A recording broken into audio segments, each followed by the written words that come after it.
전국에 계신 에듀윌 수험생 여러분들 또 왔습니다. 한국사를 맛있게 만들어주는 은쌤이 또 왔습니다. 자, 오늘은 저와 함께 한국사 능력검증 시험 개념 강좌 13강으로 한번 들어가 보겠습니다. 여기 부분 같은 경우는요, 고려의 문화사 부분 되겠습니다. 그래서 고려의 문화사 부분 또 출제가 되죠, 당연히. 그래서 여기도 잘 나오는 것들이 딱 정해져 있습니다. 그래서 그런 것들 다 잡아 드릴 거고 문제 레파토리 패턴도 알려드릴게요. 자, 그러면 먼저 유학의 발달입니다. 유학의 발달 같은 경우는 여러분들이 복습으로 생각하시면 돼요. 복습으로. 자, 무슨 말이냐면 했던 거 다시 한번 나오는 거예요. 태조 왕건 때 육두품 유학자들을 중심으로 해서 유학이 발달했었고요. 그 다음에 광종 때 와서 과거제, 중국에서 기화를 했던 쌍기의 건의를 받아들여서 과거제가 시행이 됐잖아요. 맞죠? 그리고 과거제의 문과를 보시게 되면 시험을 합격하기 위해서는 유학경전 논술 시험이었던 제술과, 그 다음에 유학경전 독해 시험이었던 명경과가 있었습니다. 그러면서 고득점을 얻어야지만 관직에 나갔고 유학에 능숙한 관리. 그 다음 성종 때 와서는 최승로의 심의 28조 건의를 받아들이면서 정치를 할 때만큼은 유교대로 하겠다라면서 유교 정치를 실행했던 게 성종이잖아요. 맞죠? 했던 거 복습입니다. 그리고 고려 중기 때는 문을 숭배한 애들끼리 벌떼처럼 모여서 문벌귀족이 됩니다. 이게 성종 때였잖아요. 했던 것도 복습이죠. 그리고 이때 유학이 약간씩 보수적으로 딱딱하게 굳어지기 시작을 해요.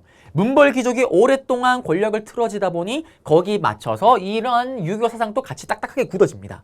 그런데 시험에 나오는 거는 최충의 구제학당 얘기랑 뭐 김부식 얘기가 있는데 이런 것들이 나오는데요. 요건 바로 잡아 드릴 거고, 그리고 문벌귀족이 무너지면서 무신집권기로 들어가잖아요. 그러면서 무신들은 머리가 비었습니다. 무식하잖아요. 맞죠? 유학 공부 안 해요. 유학이 쇠퇴했다라는 거. 네. 그리고 유학의 발달 부분인데, 자, 여기도 후기로 가서는 여러분들이 요건 하나 기억을 하셔야 돼요. 아니, 우리나라에 성리학을 처음으로 가지고 오신 분이 누군지 정도는 아셔야 될 거 아니에요. 일단 고려 후기였던 원나라에게 반쯤 식민 지배를 받던 원간섭기 때 중국으로 잠깐 끌려갔었던 충성왕이 원나라 수도 베이징 대도에다가 망건당이라는 학문연구소를 만듭니다. 맞죠? 이 학문연구소를 통해서 우리의 학자들과 중국의 학자들이 교류하면서 바로 성리학이 우리나라로 들어오게 되는 거예요. 이때 가지고 오신 분이 누구냐면 안향이라는 분이 가지고 오십니다. 그래서 여기에 만약에 시험 문제를 낸다라면 이렇게 낼 거예요.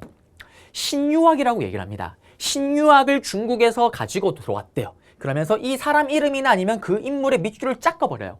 다음 인물이 가지고 왔던 사상에 대한 설명으로 옳은 것은 보통 정답은 이렇게 걸리겠죠. 뭐? 신진사대부의 사상적 기반이 되었다. 찾으면 정답입니다.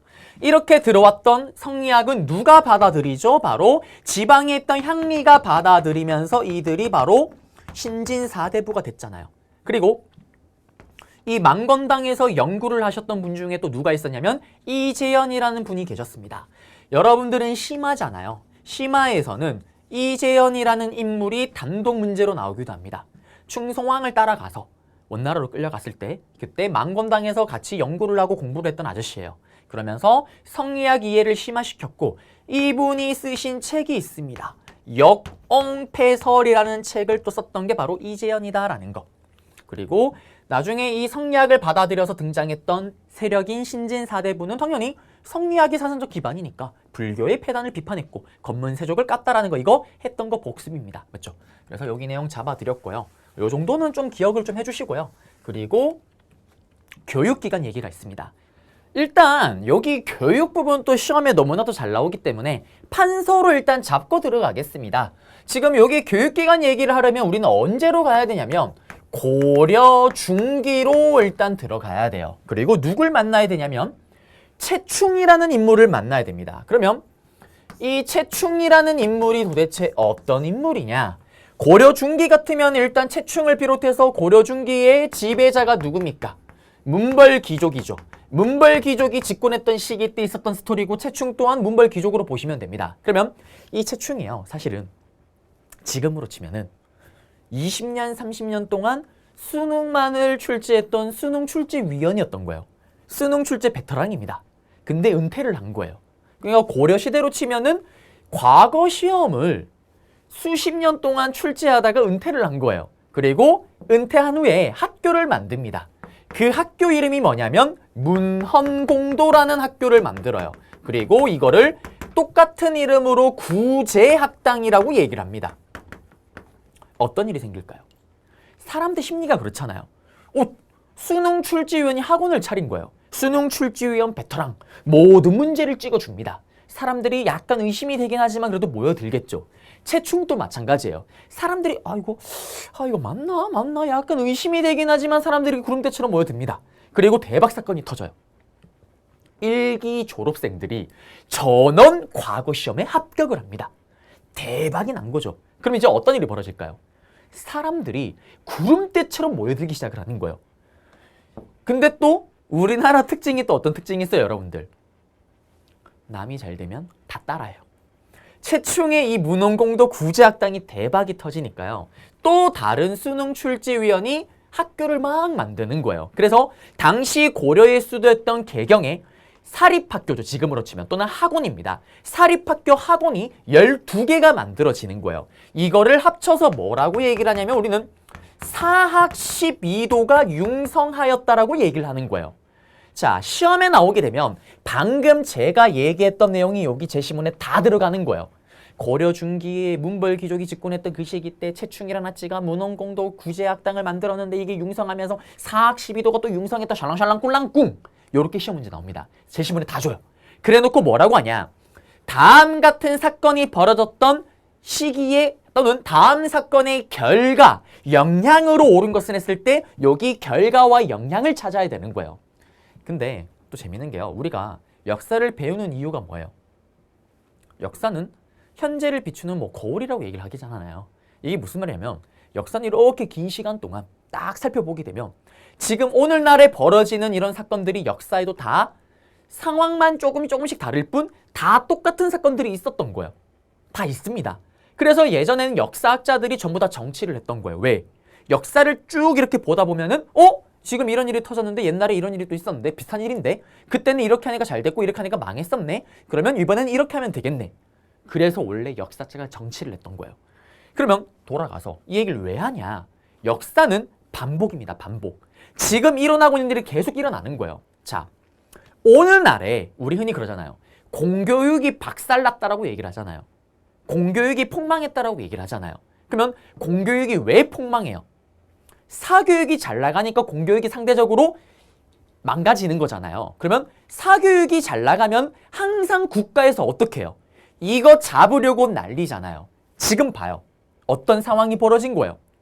최충을 비롯한 사학 12도 사립학교 학원이 대박이 터진 거잖아요. 그러면 이거의 결과 무슨 교육이 박살나는 거예요? 공교육이 박살나는 거 아니에요. 그러면 이거의 정답이 뭐가 될까요? 관학. 관아에서 운영하는 관학이 고려시대 때 쇠퇴하였다라는 거. 이거 찾으면 정답이 되는 거잖아요. 공교육이 박살나는 거. 그러면 또 여러분들이 심하잖아요. 시험에 어렵게 나오면 어떻게 나오냐. 이제는 이 설명 다 줘요. 기본 레벨에서는 이거 찾으면 정답인데 심화 레벨에서는 이 멘트까지 줘버려요. 그리고 어떡하냐. 여기에 밑줄을 끕니다. 여기다가.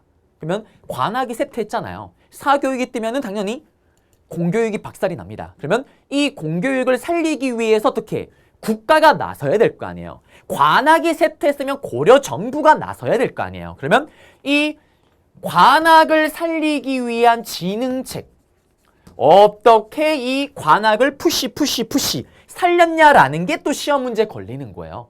이걸 찾아내야 됩니다. 역사는 반복이라니까요. 봐요. 지금 또 우리 흔히 학창 시절에 다 겪어봐서 알잖아요.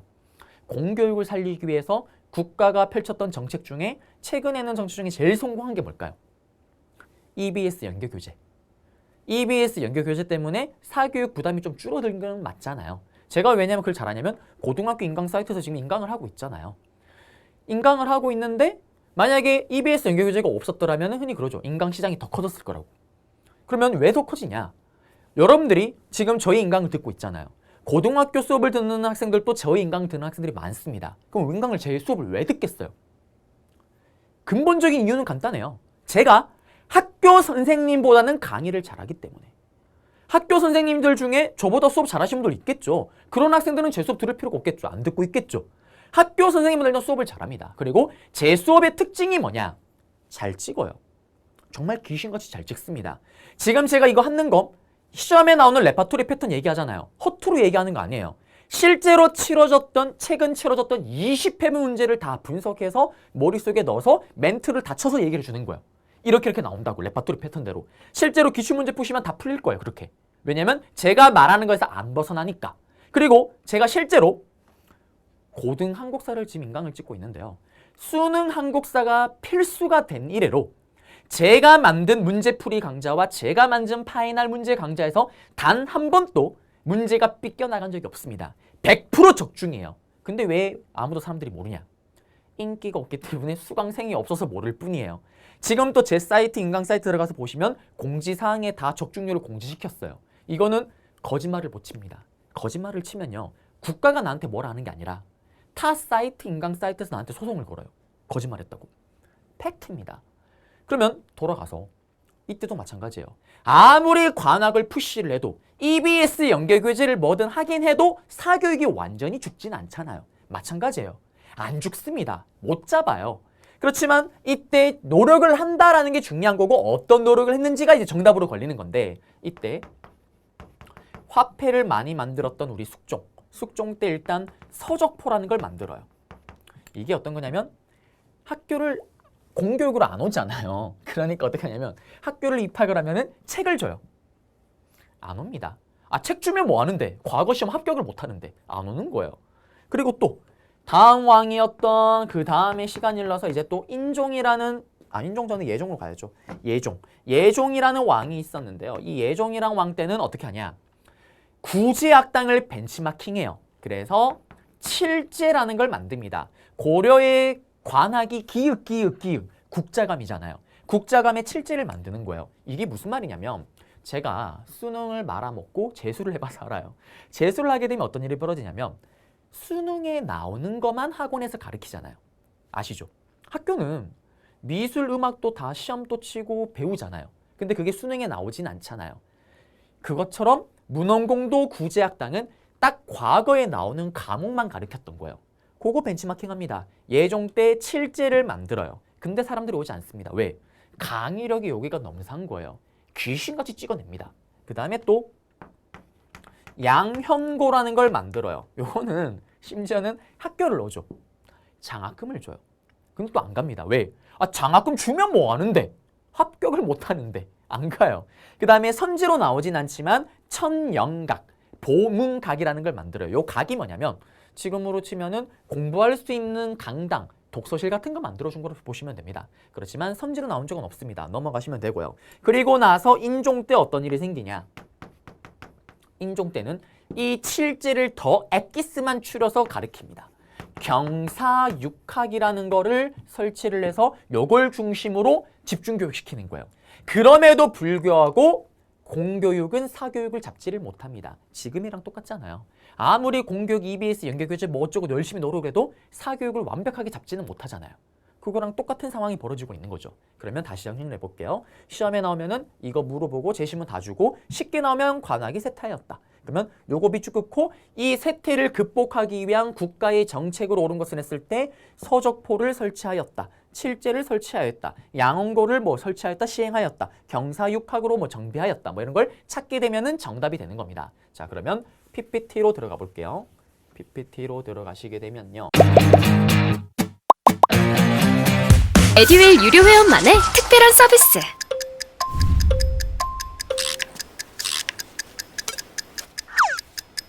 하치하차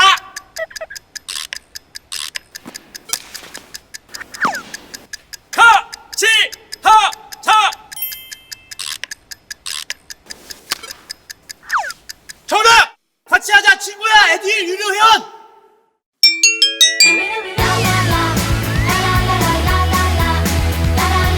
친구 소개하고 현금 받는 혜택. 오직 에듀윌 유료 회원에게만. 에듀윌.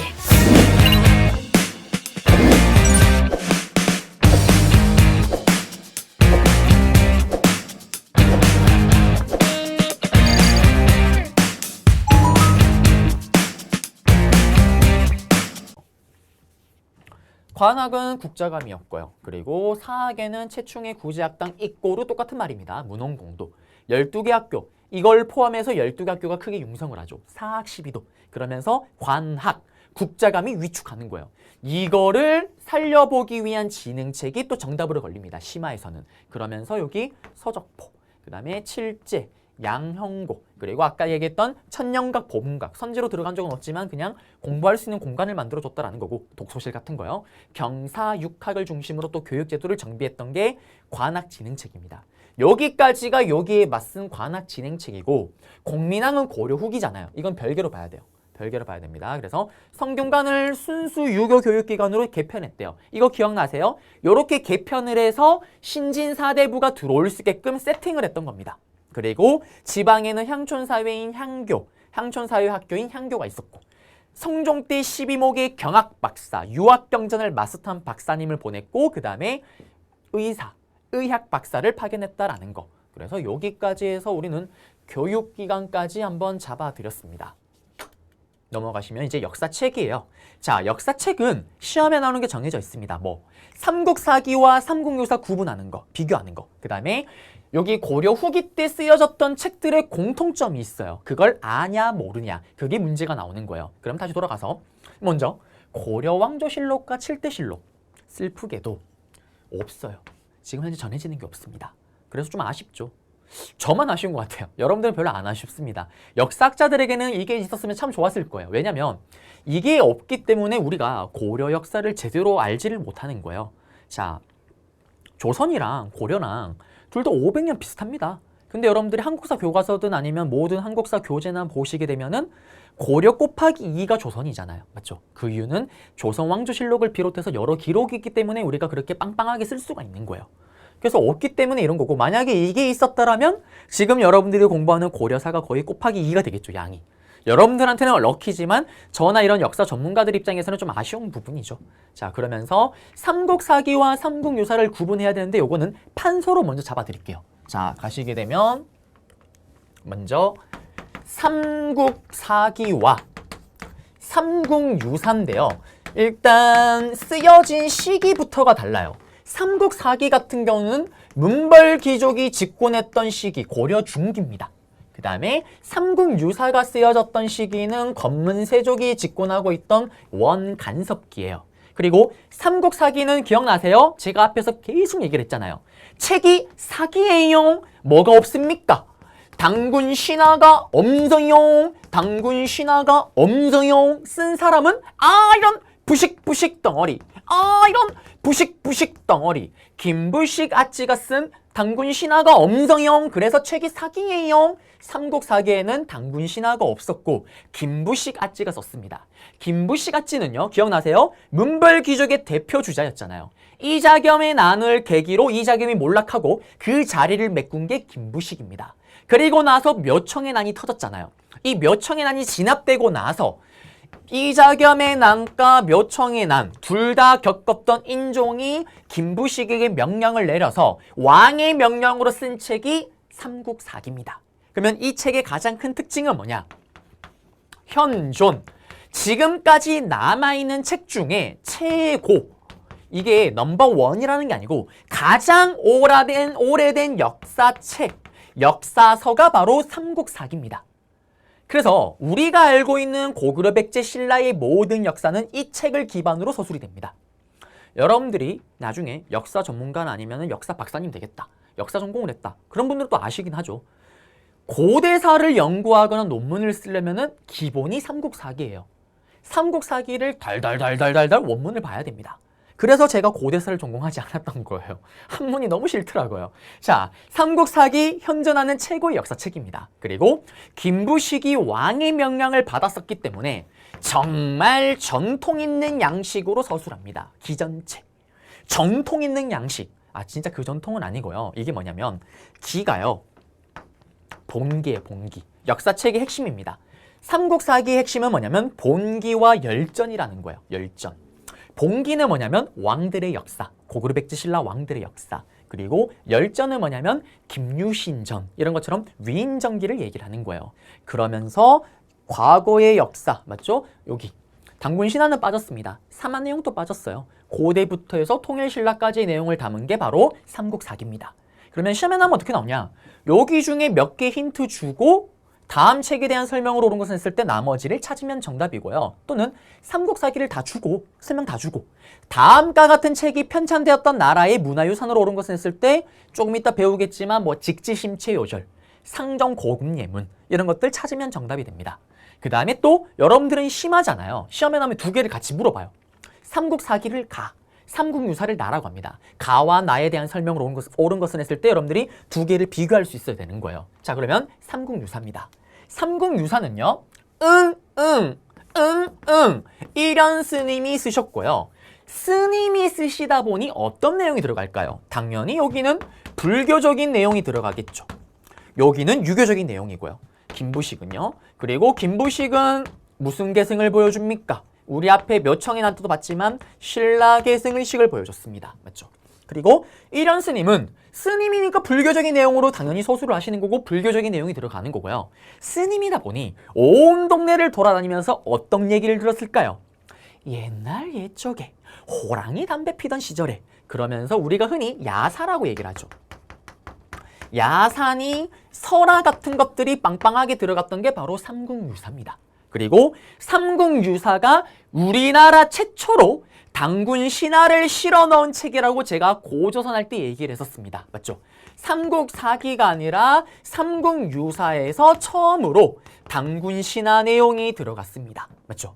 그래서 여기까지의 스토리를 잡아드렸고요. 그러면 중요한 건 이거예요. 삼국유사랑 1+1 패키지 책으로 하나 나오는 게 있습니다. 심화에서는 바로 제왕웅기라는 책을 또 아셔야 돼요. 이승휴가 쓴 책입니다. 제왕웅기와 삼국유사의 공통점이 있어요. 원나라에게 반쯤 식민 지배를 받던 원간섭기 때, 고려 후기 때 쓰여졌던 책이고요. 공통점은 뭐냐면 이거. 단군 신화가 들어간 게 바로 제왕웅기입니다. 그러면 왜 들어가냐? 일단 이 책이 어떤 책이냐면요. 이렇게 끊어야 돼요. 중국의 황제와 우리의 왕, 중국의 황제편, 우리나라 왕편 책이 두 권이에요. 왜 두 권일까요? 두 개를 크로스 비교시키는 거예요. 그러면서 단군 신화가 처음으로 들어갑니다. 그러면 이제 들어가 볼게요. 이 책들을 두 개를 묶어서 또 문제를 내요. 아까 얘기했잖아요. 두 개를 비교하고요. 요렇게 고려 후기 때 쓰여진 책들을 다 같이 묶어서 뭘 물어보냐? 편찬 목적을 물어봐요. 왜 이 책들은 공통점이 일단 단군 신화가 들어갔을까요? 이거예요. 이것 봐라. 우리가 저 적보다 없는 몽골 오랑캐 새끼들에게 반쯤 식민 지배를 당하고 있지만 우리는 저런 적보다 없는 새끼와는 클래스가 다르다. 우리는 단군 할배부터 내려온 뼈대와 혈통이 있는 민족이다. 라고 얘기를 하는 거예요. 여러분들 어떻게? 국뽕이 차오르지 않나요? 민족적 자주정신이 막 차오르지 않나요? 안 차오르나요? 또 갑니다. 이것 봐라. 우리가 비록 저 적보다 없는 몽골 오랑캐 새끼들에게 반쯤 식민 지배를 당하지만 우리는 클래스가 다르다. 중국의 수많은 황제에 뒤처지지 않는 이런 뛰어난 왕들이 있었던 나라다. 그리고 어떻게? 단군 할배로부터 내려온 뼈대와 혈통이 있는 민족이다. 또 어떻게? 민족적 자주의식이 차올라야 됩니다. 애국심이 막 불타올라야 되는 거예요. 자, 안 차오릅니까? 그럼 또 있어요. 바로 해동고승전. 이것 봐라.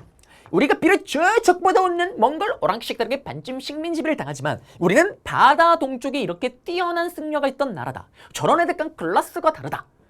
어떻게 또 민족적 자주정신이 차오르지 않나요? 안 차올라요? 또 갑니다. 이번엔 동명왕편. 이게 뭐냐면 동명왕이 누굽니까? 고주몽이잖아요. 고주몽 위인전기예요. 거의 고주몽이 여기서 슈퍼히어로 납니다. 슈퍼히어로로요. 이것 봐라. 우리가 비록 저 적보다 없는 몽골 오랑캐 새끼들에게 반쯤 식민 지배를 당하고 있지만 우리는 클래스가 다르다. 고구려를 계승한 고려, 고구려의 일대왕 동명왕, 이 뛰어난 왕의 후손이 바로 우리다. 라면서 민족적 자주정신을 고취시키는 겁니다. 자, 시험에 나면 간혹 가면 여론이 심하잖아요. 삼국유사와 제왕운기를 두 개를 같이 줘버려요. 둘의 공통점. 민족적 자주정신을 고취시키기 위해서 만들었다. 만들어진 배경, 몽골의 침입이 배경이 됐잖아요. 그 다음에 둘의 또 공통점은 단군 신화가 들어갔다. 맞죠? 끝났습니다. 또는 삼국유사, 제왕운기, 해동공성전, 동명왕편 이름을 다 줘요. 다음 책의 편찬 목적, 민족적 자주정신을 고취시키기 위해서 편찬 배경, 몽골의 침입 다 알려드렸습니다. 끝났어요. 자, 그러면서 지우고 여기 보시면 삼국사기 맞죠? 현존 최고의 역사서, 유교적 합리주의, 김부식이 문벌 귀족이잖아요. 유교적이겠죠. 그 다음에 신라계 승의식 보여줬던 거고, 그 다음에 당군 신화는 없습니다. 그 다음 후기로 오셔서 해동, 고승정, 각훈의 동명왕편, 이규보, 삼국유사, 이련 맞죠? 제왕운기. 요거 두 개의 공통점은 당군 신화가 있었고 민족적 자주정신 고치 전부 다 4개 책이 원간석기 때 맞죠? 그리고 사략 이재현이 있는데 요거는 여러분들이 심하니까 아셔야 돼요. 왜? 이재현이 심화에서는 인물 문제로 단독으로 나올 수도 있다고 얘기를 했습니다. 확률상으로는 극히 떨어지지만 나오게 되면 망건당에서 공부도 하셨고요. 맞죠? 역옹패설이라는 책도 쓰셨고요. 그 다음에 사략은 내용을 몰라요. 그냥 다만 성리학자로서의 내용이 들어갔겠지라고 우리가 추정할 뿐입니다. 지금 현재 책이 없습니다. 그래서 이재현 거다라는 것만 아시면 되고요. 그리고 나서 우리는 여기 맞죠? 삼국사기와 삼국유사 비교를 했습니다. 그리고 나서 사료가 이렇게 나와요. 보시면 봐요. 삼국유사의 가장 특징은 옛적에 호랑이 담배 피던 시절에 기이한 내용이 들어가는 거예요. 기편이 따로 있습니다. 요 사료 주면 삼국유사로 찾아야 돼요. 그 다음 보세요. 요동에 따로 한 천지가 있고 뚜렷이 중국과 구분되어 나눠져 있대요. 중국은 너, 우리는 우리. 이것 봐라. 너희에 뒤처지지 않는다. 제왕운기입니다. 이거는. 그럼 둘의 공통점. 문제 아까 푸는 패턴 알려드렸잖아요. 맞죠? 그리고 불교로 갑니다. 고려 초기 때 태조 왕건이 일대 왕이잖아요. 훈훈하게 가온을 10개로 요약했던 훈녀 10주를 보게 되면 불교 숭상 내용이 나와요. 그리고 고려의 대표적인 불교 행사가 연등회가 있습니다. 지금도 우리가 하잖아요. 석가탄신일이 되게 되면은 길을 이렇게 가게 되면 길가에 연등이 달려 있잖아요. 연등에 보시면은 원래 종이에다가 이렇게 여러분들 소원을 써서 붙이는 거예요. 그럼 소원이 들어주게끔 하는 그 행사가 이루어집니다. 고려는 불교 사회니까. 그 다음에 팔간회가 성대하게 치러졌다라는 거.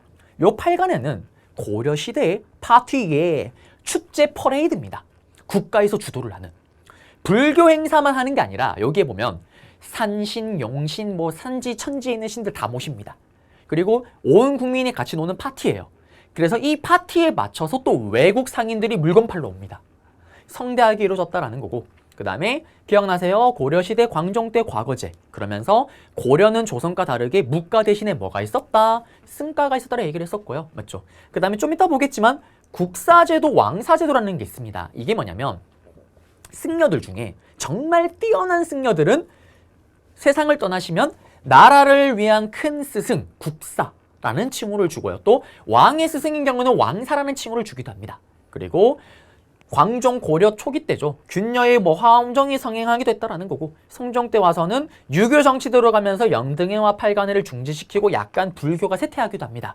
그렇지만 이거는 그냥 모르셔도 돼요. 알겠어요. 넘어가시면 됩니다. 시험에 나오는 건 이거예요. 뭐냐? 의청과 진우를 비교하는 게 나옵니다. 제가 얘기했던 거 기억나세요? 스님이 시험 문제 나올 때는 항상 시험에 등장하는 스님은 빅5입니다. 그 중에 3명을 우리는 예전에 배웠어요. 누구? 원효, 의상, 그 다음에 해치고 갔던 해초 스님, 그리고 여기는 의천진울입니다. 의천진울을 잡아야 돼요. 그러면 또 어떻게? 의천진울을 잡기 위해서요. 또 우리는 스님을 또 대야 됩니다. 그래요. 바쁩니다.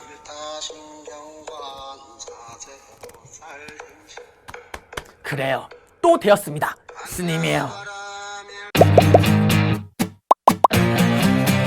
듀얼 유료 회원만의 남다른 서비스.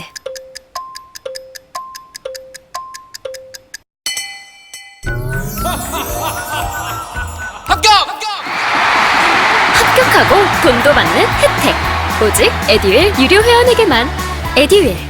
무료 합격!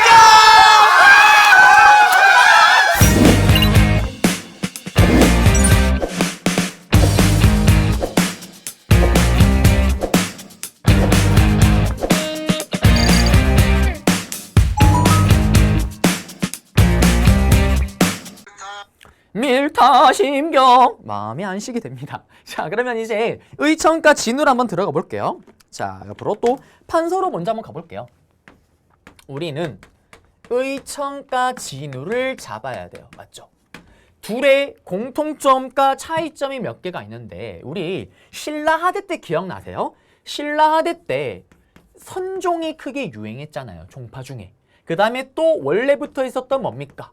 교종이라는 종파가 있었잖아요. 이 둘이 대립을 하다가 고려가 오픈되면서도 교종과 선종은 그대로 유지가 되겠죠. 그러면서 의천 스님과 진울 스님의 공통점은 뭐냐면 교종과 선종, 종파 다르다고 서로 싸우지 마라 라면서 교종과 선종의 통합운동을 전개했던 게 두 분의 공통점입니다. 하지만 두 분은 차이점이 훨씬 많으세요. 먼저 살아온 시기가 다릅니다. 의천 스님 같은 경우는 고려 중기 때 스님이세요. 바로 문벌귀족이 집권했던 시기 때 스님입니다. 특히 이 의천 스님은 의천, 하늘천, 프린스, 하늘 같은 남자예요. 프린스, 왕자입니다. 왕자. 보통 제가 이렇게 왕자라고 얘기를 하면요. 보통 의천 스님 사진부터 보세요. 잘생겼나? 아니고요. 미남이고 이게 아니라 진짜 프린스 왕자예요. 진짜 왕자입니다. 아빠가 왕이고요. 자기 친형이 왕이 돼요. 핵금수저죠. 그러니 이때 의천 스님은 빵빵하게 지원을 받으면서 어디로 유학을 갈까요? 중국 당시 송나라로 유학을 갑니다. 그러면서 송나라가 왜 이렇게 발전했지? 봤더니 경제도 발전했구나. 우리도 경제 발전해야 되는데 어떻게 발전했지? 화폐를 정말 많이 쓰고 있구나 라면서 의천 스님이 송나라에서 보고 느꼈던 화폐, 우리도 화폐를 유통합시다라는 걸 돌아와서 귀국해서 왕에게 건의를 하는 거예요. 그래서 우리 기억나세요? 이 의천의 건의로 해동 통보니, 사만 통보니, 활구라는 화폐가 만들어졌던 겁니다. 자, 그리고 이 의천 스님이 송나라에서 뭘 했을까요? 빵빵하게 지원을 받았을 거 아니에요. 외국에서 대장경을 엄청나게 봤던 거예요. 우리가 처음으로 초조하게 만든 대장경, 초조 대장경 처음 만들다 보니 의천 스님이 가서 봤더니 빠진 내용이 너무 많은 거예요. 빠진 내용이. 그래서 거기서 빠진 내용을 다 리스트를 적어서 들어옵니다. 그러면서 아위위백 10년 만에 기국을 해서 빠진 내용을 쇽쇽 채운다 그래서 속장경이라는 대장경을 만듭니다. 그리고 요걸 똑같은 말로 우리는 교장이라고 얘기를 해요. 자, 10년 만에 돌아왔습니다. 10년 만에 돌아와서 나라의 지원을 받아서 국청사라는 절, 그리고 흥왕사라는 절을 근거지로 해서 자기가 10년 동안 배운 걸 바탕으로 거기에 있는 스님들에게 많은 걸 가르쳐 주겠죠. 교육을 합니다. 그러면서 이 의천 스님에게 감동을 받은 사람들이 하나의 종파가 만들어져요. 그 종파 이름이 뭐냐? 중국에서 의천 스님이 천태학이라는 걸 배워서 들어옵니다. 그걸 가르치는 거예요. 그러면서 의천천, 떡볶이 튀김 천천이 아닙니다. 의천천, 바로 천태종이라는 종파가 창시되었다. 의천 문제가 나올 때 정답이 될 수가 있는 거예요. 그런데 중국에 있는 천태종과 비교했을 때는 약간의 차이가 있었대요. 그래서 그거를 좀 구분하기 위해서 바다 동쪽에 있는 천태종이라 그래서 해동 천태종이라고 부르기도 합니다. 시험 문제에서는 둘 다 정답이에요. 의천 문제가 나올 때 천태종을 창시하였다. 해동 천태종을 창시하였다. 둘 다 정답이 될 수가 있습니다. 그리고 여러분들이 볼 때 이 의천 스님은 본인 스스로는 교종일 것 같아요? 선종일 것 같아요? 기억나세요? 교종은 모든 스님이 모든 불교 교리를 마스터하면은 부처가 될 수 있다라는 거잖아요. 맞죠? 선종은 참선, 내가 필링, 내가 스스로 깨우치고 느껴서 이것이 부처의 마음인가 하는 순간 부처가 되는 게 선종이라고 얘기를 했었잖아요. 의천은 본인 스스로는 교종일까요? 선종일까요? 경전 신나게 보고 왔잖아요. 본인 스스로는 모든 교리를 알자라는 교종인 거예요. 그러면 본인이 교종이다 보니까 어떻게 통합을 하고자 했을까요? 본인이 교종이니까 이 교종을 중심으로 선종아 이리와 우쭈쭈 끌어안으려고 했던 게 의천입니다. 그러면 의천 문제의 정답은 교종을 중심으로 선종을 통합하고자 하였다. 찾으면 정답이 될 수가 있겠죠. 그러면 또 제자들이 물어봐요. 스승님, 어떻게 하면 교종을 중심으로 선종을 끌어안을 수가 있습니까? 이렇게 수행을 해라. 어떻게? 그 수행법으로 교감겸수를 주장합니다. 수행해라. 어떻게? 겸해서. 교종을 중심으로 볼간, 교종을 중심으로 보면서 손종까지 겸해서 수행하라는 교감겸수를 제창하였다. 정답이 될 수가 있습니다. 이렇게 뛰어난 승려였던 의천이 세상을 떠나자 나라에서는 크게 깨우친 스승이다. 나라의 큰 스승이다. 그래서 대각국사 의천이라는 칭호를 줬다라는 거. 의천 잡아드렸습니다. 그 다음에 이제 진울이에요. 진울은 시기가 거의 한 세기 지난 후입니다. 바로 무신이 집권했던 무신 집권기 때 등장했던 게 진울 스님이에요. 그러면 진울 스님은 뭘 강조하냐? 이걸 강조하십니다. 100년 가까이 불교가 지금 쭉 독점을 하고 있잖아요. 종교는. 항상 그래요. 뭐든 독점을 하게 되면 썩어 문드러지고 부패하기 시작을 합니다. 이것 봐라. 스님들아 정신 차려라. 왜 스님들이 정치에 자꾸 개입을 하고 정치에 참여를 하는데 왜 스님들이 자꾸 돈을 빌려주고 이자를 받는 사채놀이, 고리대 놀이를 왜 하는데 스님은 원래 그거다. 부처의 진리를 깨닫기 위해서 계곡물을 다다다다다 받으면서 아하 이것이 부처의 마음인가 하면서 부처가 되기 위해 노력을 하는 게 본연의 모습이다. 그 아름다운 시절로 스님의 본연의 모습으로 돌아가자라는 게 바로 진울 스님이 주장했던 거예요. 그래서 이 진울 스님도 그러한 주장을 절에서 했을 거 아니에요. 바로 어디서? 수선사라는 절에서 신앙결사운동이라는 거를 주장하십니다. 승려 본연의 모습 수행하던 부처의 진리를 깨닫던 그 아름다운 시절로 돌아가자. 수선사 신앙결사운동을 주장하였다. 찾으면 정답이 되는 거예요. 그리고 이 진울 스님은 이걸 바탕으로 이러한 운동을 하니까 또 수많은 제자들이 진울을 따를 거 아니에요. 하나의 종파를 만듭니다. 또 지읒 이때 조계종이라는 종파가 만들어지는 거예요. 우리가 알고 있는 그 조계종 맞습니다. 이때 만들어져요. 우리나라 때. 그리고 진울은 여러분들이 볼 때 딱 봐도 본인이 교종일까요? 선종일까요? 부처의 진리를 깨닫던 필링, 내가 느끼던 그 아름다운 시절로 돌아가자.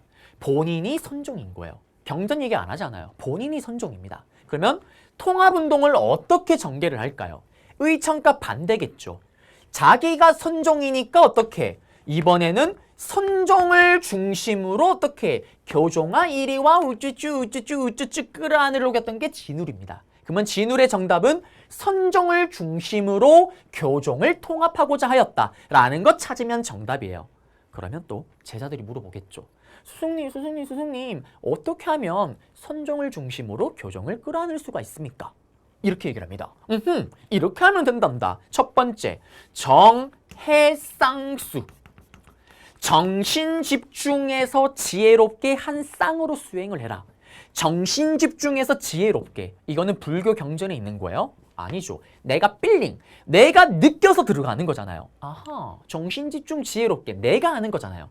선종을 중심으로 한 쌍으로, 교종을 한 쌍으로 수행하라라는 겁니다. 정의 쌍수를 제창하였다, 주장하였다. 진울의 주장입니다. 하나 더.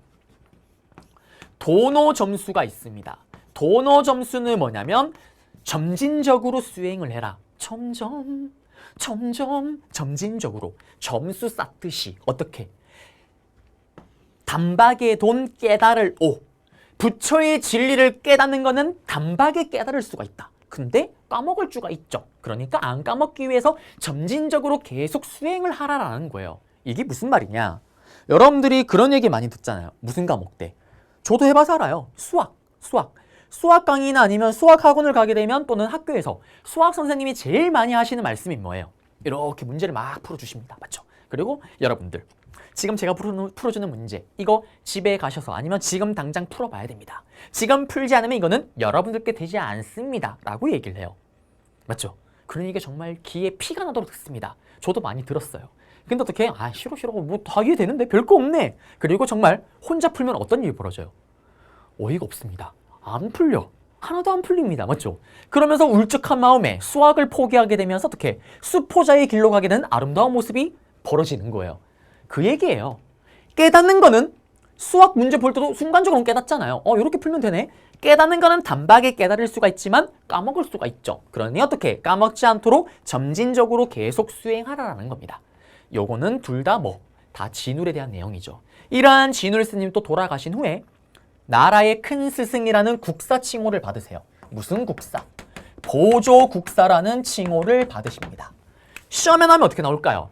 의천이나 진울 각각 단독으로 나올 때는 의천 읍적 중에 몇 개가 들어가고 나머지 찾으면 정답. 오답으로 진울이 들어가겠죠. 진울도 마찬가지고. 간혹 이렇게 나오기도 해요. 의천을 가, 진울을 나라고 합니다. 가와 나 스님에 대한 내용으로 옳은 것을 했을 때 여러분들이 두 개를 동시에 구분하고 비교하고 해서 찾아내야 되는 거예요. 오답으로 원녀, 의상, 해초 스님이 들어가기도 하겠죠. 그래서 나올 수 있는 거 다 잡아드렸습니다. PPT로 가볼게요. PPT로 가시게 되면요. PPT로 가시게 되면요. 의천 보시면 교단 통합운동. 천천, 의천천, 해동, 청태종, 교강, 겸수, 속장경 똑같은 말로 교종, 그리고 화폐유통 건의를 했다라는 거 끝났습니다.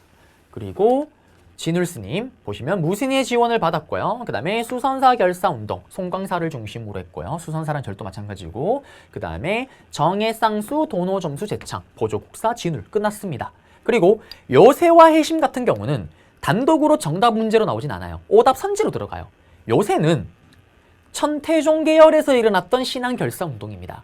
천태종이 볼 때도 불교가 좀 타락하긴 타락한 거예요. 많이. 그래서 천태종의 입장에서도 신앙 결사 운동이 벌어졌다라는 거고, 백년사에서요. 요거는 오답 선지로 들어갑니다. 그 다음에 해심. 해심은 재밌어요. 진울의 제자입니다. 진울의 제자예요. 딱 보면은 이름부터 이미 선종틱하지 않아요? 마음이 깊고 지혜로운 남자입니다. 제자예요, 제자. 근데 여러분들 아시죠?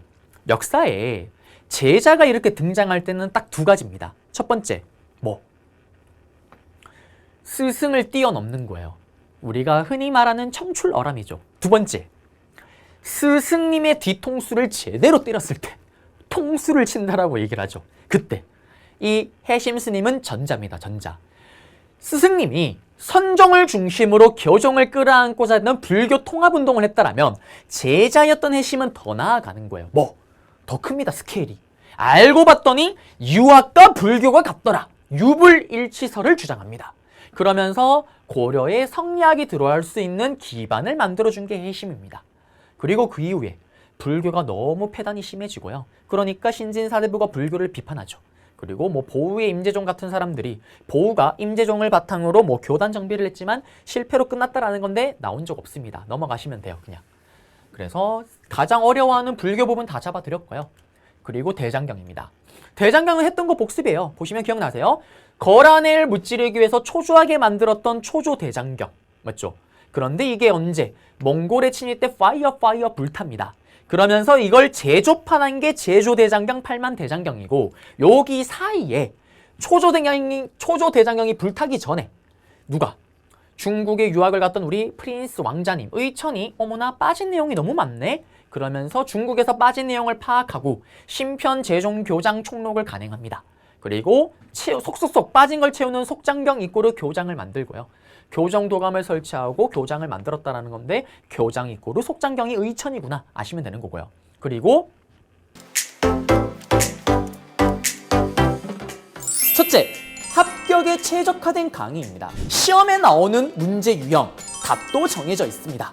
제가 그 비법을 싹 다 알려드리겠습니다.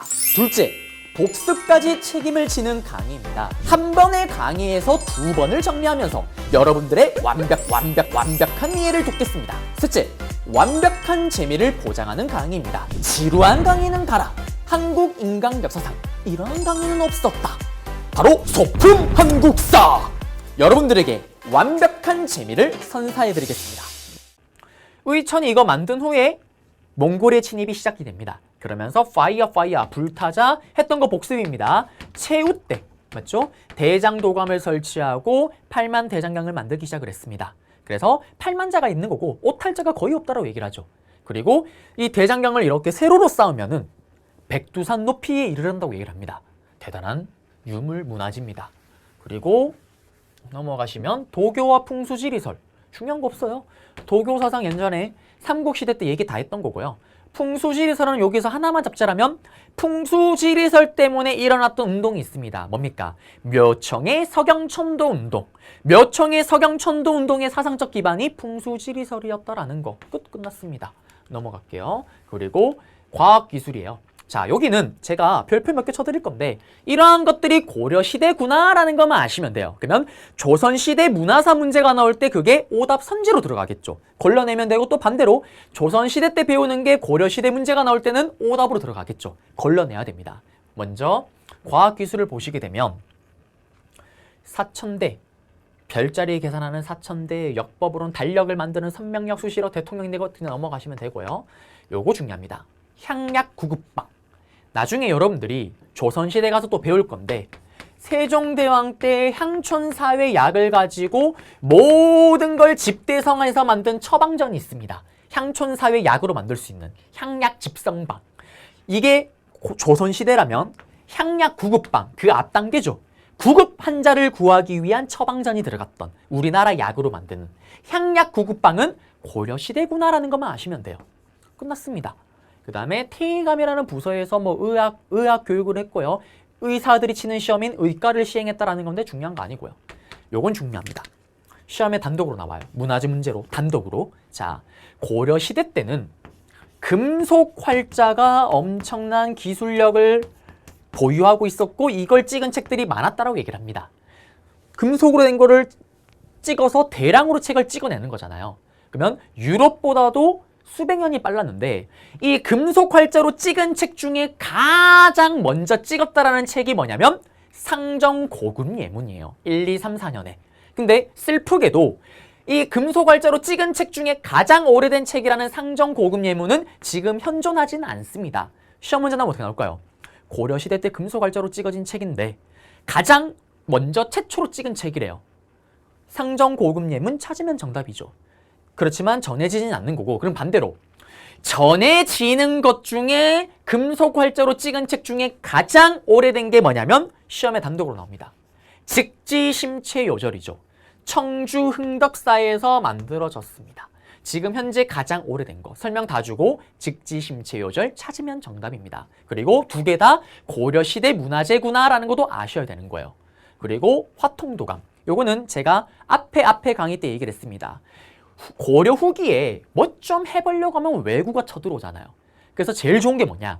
왜구가 배 타고 오잖아요. 상륙만 하면 약탈이에요, 일단.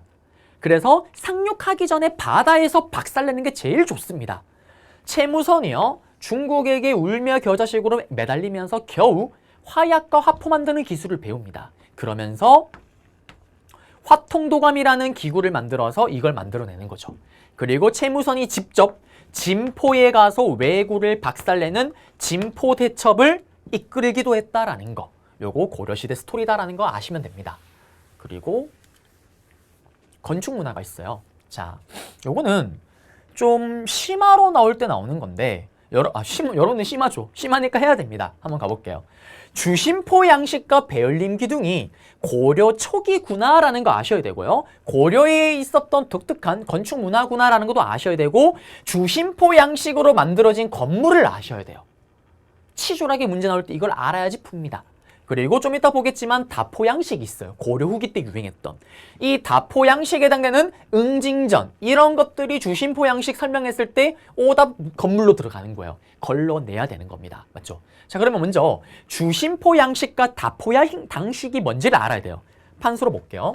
자, 제가 이렇게 건물을 지었어요. 맞죠? 이렇게 건물을 지었습니다. 그러면 주심포 양식은 뭐냐면요.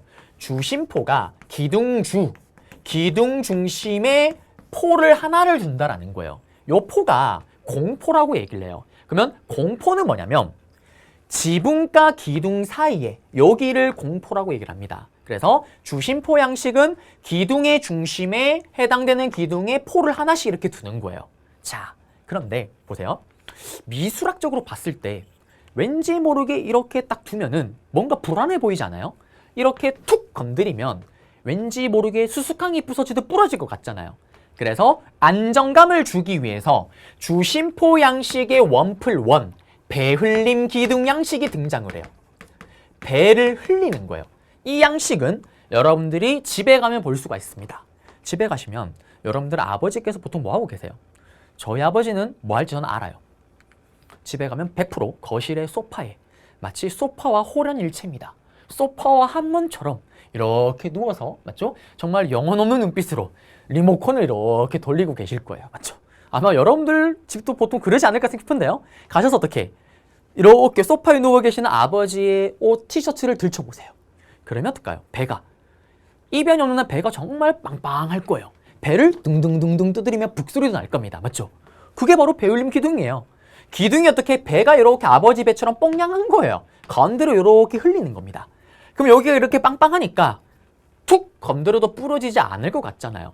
아주 안정감이 있습니다. 그래서 주심포 양식 배울림 기둥이 1+1이에요. 그리고 고려 초기 때 많이 등장했던 건축 양식입니다. 그러면 다포 양식은 고려 후기예요. 포가 많다라는 거잖아요. 주심포와 다르게 이거는 뭐냐면 기둥 하나에 포가 이렇게 공포가 하나가 있는 게 아니라 기둥이 없어도 그냥 이렇게 공포가 많은 거예요. 그러니 배울림 기둥을 하지 않아도 안정감이 있어 보입니다. 여기는 배울림 기둥이 들어가지 않는 거예요. 예전에 과거에 진짜 어렵게 나올 때 요거 요렇게 설명 주고 다음 시기 고려 초기로 찾아야 되는 거고요. 요거 다포는 고려 후기 원간석기 때 내용 들어가면 또 정답이겠죠. 정말 어렵게 나올 때. 자, 그리고 이제 여러분들은 PPT로 들어가 볼게요. 그러면 주심포 양식 배울림 기둥이 고려구나. 그리고 거기에 해당되는 것들이 뭐가 있냐면 수덕사 대웅전, 부석사 무량수전, 그 다음에 봉정사 극락전. 특히 이 봉정사 극락전이 어떤 거냐면 현존 남아있는 것 중에 가장 오래된 목조 건축물입니다. 그 다음에 부석사 무량수전 같은 경우는 이거 부석사 때문에 중요해요. 부석사 때문에. 부석사를 보시게 되면 예전에 누가? 의상스님이 만든 절이잖아요. 그리고 이 부석사에는 무량수전도 있지만 좀 이따 보게 된 부석사, 소조, 아미타, 열애자상도 있다라는 거. 네. 그래서 건축문화 좀 잡아드렸고요. 그리고 나서 다포양식입니다. 여기에 해당되는 거는 응징전입니다. 그리고 여기 보시면 요게 주심포죠. 기둥 하나에 공포 하나. 그 다음에 다포양식은 기둥 하나에 공포가 여러 개. 그렇죠? 이런 식이다라는 거고. 그 다음에 탑양식의 변천으로 한번 들어가 볼게요. 탑은 딱 2개만 아시면 돼요. 여기 가운데 보시면은 여기 월정사 팔각 9층석 탑이 있습니다. 팔각형 모양의 9층이에요. 자, 이 팔각 9층석 탑은 고려 초기 때 탑이에요. 고려 초기 때. 그리고 초기다 보니까 누구 당시 중국의 송나라의 영향을 받았습니다. 탑 모양을 딱 봐도 우리나라 스타일이 아니잖아요. 그러면 고려 초기에 만들어진 탑이래요. 송나라의 영향을 받았대요. 평창이 있대요. 탑 요거 찾으면 정답이에요. 또는 요 탑이 또 고려 시대다라는 것도 아셔야 되고요. 맞죠? 그리고 다층 탑이 특징이에요. 우리 신라 시대 때는 탑이 무조건 2중 기단 위에 3층이었잖아요. 맞죠? 5층 이렇게 7층 탑이 등장하는 거고. 그리고 두 번째로 알아야 되는 탑이 이겁니다. 경천사지 10층석 탑이에요. 여러분들 이렇게 생각하세요. 8각 9층석 탑. 9층이 만들기 어렵겠어요? 10층이 어렵겠어요? 10층이 어렵겠죠. 이게 고려 후기다라는 거. 그러면 고려 후기면 앞에와 다르게 어떻게? 당시 중국의 원나라의 영향을 받은 거예요. 그리고 이게 일본 애들이 뺏어갔다가 나중에 돌려받습니다. 그러면서 지금은 국립중앙박물관에 전시되어 있어요. 그러면 이런 설명이 나왔을 때 이 탑을 찾으면 정답이죠. 시험에 옛날에 진짜 어렵게 나올 때는 앞에 봤던 평청사, 평창 월정사 8각 9층석 탑이랑 이 탑 2개를 줘요. 가와 나 시기에 볼 수 있는 거. 여기는 송나라 시기 때 엮이는 스토리, 고려 초기. 여기는 고려 후기 스토리. 근데 이제는 그렇게는 안 나오고요. 탑 문제로 단독으로 나오기도 하고요. 이게 고려시대 탑이다라는 거 아시면 되고, 그리고 전기다 후기다라는 정도는 기억하셔야 되겠죠. 자, 그리고 이 탑이요. 선생님 모양이 똑같은데요? 지금 이 탑의 양식이 그대로 조선시대 때 억지로 왕이 올랐던 세조 때 만든 원각사지 10층석 탑으로 그대로 이어진다라는 거. 요거도 아셔야 되고요. 그리고 요거 하나 아셔야 되는데, 요게 탑 모양도 딱 봐도 우리나라 스타일이 아니잖아요. 요게 불교 종파 중에 라마교라는 교단이 있습니다. 여기에 영향을 받은 게 이 탑양식이에요. 그래서 그 탑의 가장 특징이 요렇게 아치형이 스르륵 들어가는 게 있습니다. 그래서 여기 내용 잡아드렸다라는 거고요. 그리고 불상입니다. 자, 불상 같은 경우는 여기 보시면 요거는 이제 안 나오는데 이건 아셔야 되겠죠. 여기 어디냐면 남자의 심장을 뛰게 만드는 지명 논산. 난 갔다 왔어요. 군대 갔다 왔습니다. 이제 생각 안 해도 돼요. 그 논산에 위치한 거대한 불상이에요. 논산 간촉사 속조 미륵 입상입니다. 크게 서 있잖아요. 맞죠? 그래서 이거 같은 경우는 여기도 그렇고요. 전부 다 아파트 엄청난 높이, 최소한 3층, 5층 높이입니다. 그리고 만들 때 어떻게 만드냐? 합체 로봇이에요. 레고처럼. 머리 따로 몸통 따로 해서 붙이는 겁니다. 자, 그러면 이렇게 크게 만드는 이유 뭘까요? 이 불상들은 전부 다 고려 초기의 탑이에요. 여러분들 특히 이거 논산 관촉사 속조 미륵 입상 서 있잖아요. 맞죠? 자, 왜 이게 고려 초기나? 고려 초기 때 고려를 오픈할 때 기여했다는 게 지방의 부유한 족속인 호족이잖아요. 이 호족들이 돈을 빵빵하게 지원해서 이렇게 거대한 불상을 만드는 거예요. 여러분들이 이렇게 길을 가다가 높은데 십자가가 있네요? 어머나! 십자가다. 하느님. 하는 것처럼 고려는 불교 사회잖아요. 불상을 이렇게 산에다가 거대하게 만들면 길 가다 보이는 거예요. 나무아미타불 하고 가는 겁니다. 근데 중요한 거는 얼굴을 보세요. 얼굴이 약간 우리가 알고 있는 그 부처님의 아름다운 얼굴이 아니에요. 맞죠? 약간 좀 각양각색입니다. 호족이 돈을 밀어넣어서 만들었다 얘기를 했잖아요. 호족 자기 얼굴을 본따 만든 거예요. 제가 대구에 제일 잘 나가는 호족이다. 그러면 이렇게 거대한 불상을 만들면 내가 내 돈 밀어넣는단 말이에요. 그럼 어떻게 만들겠어요? 제 얼굴이 여기 들어가는 거예요. 그래서 여기 보시면 독특한 모습, 지방 호족의 후원, 초기 때 모습이다라는 거. 그래서 신라 때 비하면 이게 조영미가 많이 세태를 했죠. 그리고 불상. 광주 춘곡리 철불이고 요건 기억하셔야 됩니다. 부석사 소조 아미타 열의 자상이에요. 부석사라는 절에 뭐가 있었습니까? 예전에는 원효 스님의 친구였던 의상이 만든 절이고요. 맞죠? 부석사에는 무량수전, 주심포 양식의 배울림 기둥이 있는 같이 함께 패키지입니다. 맞죠? 그리고 이 부석사가 있는 지역이 영주라는 곳이에요. 영주 부석사입니다. 그리고 도자기. 도자기는 여러분들 잘 아는 것처럼 삼강청자. 고려 중기 때, 12세기 때부터 유행을 해요. 비치색 모양의. 중국에서도 극찬을 했던. 설명 다 줍니다, 방금. 그러면 다음에서 설명하고 있는 도자기는 여기 교지에 있는 도자기 찾으면 정답이에요. 맞죠? 그리고 왜 세태를 하냐? 뭐 좀 해보려고 할 때 몽골이 쳐들어오고요. 뭐 좀 해보려고 할 때 홍건적 왜구가 쳐들어옵니다. 그러면서 삼강청자 만드는 기법이 끊기는 거예요. 그러면서 살아남은 도자기 도공들이 지방에 뿔뿔이 흩어져서 컨츄리틱한 도자기를 만듭니다. 기본에 원래 청자 만드는 스타일 틀을 바탕으로 해서 얼굴에 분칠을 한 듯한 분청사기가 등장을 해요. 방금 제 설명이 쭉 나오고 분청사기 찾으면 돼요. 여기 있는 것처럼요. 약간 컨츄리틱하잖아요. 물고기 모양 들어간 것도 있습니다. 대표적으로. 이거는 삼강청자고요. 그리고 나머지 보시면은 청동은입사 표류 쓰금무늬 정병인데요. 청동은입사 기술이에요. 여기 보면 청동에다가 이렇게 칼을 다 파내요. 그리고 여기 구멍에다가 어떻게 금을 넣습니다. 은을 넣고요. 그러면서 이렇게 문양을 만들어내는 거. 그 다음에 나전칠기. 여기는 자개가 뭐냐면 조개 껍데기들 이런 거 갈고 막 이렇게 문양을 해서 이렇게 문양을 이쁘게 넣는 겁니다. 끝났어요. 그리고 회화. 회화로 가시게 되면 하나 정도만 요거 천삼대렵도. 고려 후기에 공민왕이 그렸다라고 추정되는 그림이에요. 그 다음에 여기 회어의 수월 간음도. 요거는 정답이 된 적은 없고요. 뭐 여러 가지 문제, 문화사 문제가 나올 때 오답 선지 그림으로 들어갑니다. 고려시대 불화군화라 정도만 아시면 돼요. 나머지는 모르도 됩니다. 끝났습니다. 네. 그러면서 우리는 고려시대 문화사까지 다 정리를 했습니다. 그러면 고려는 끝이 났어요. 이제 다음에는 어디로? 시대를 바꿔서 조선시대에서 여러분들을 찾아뵙도록 하겠습니다.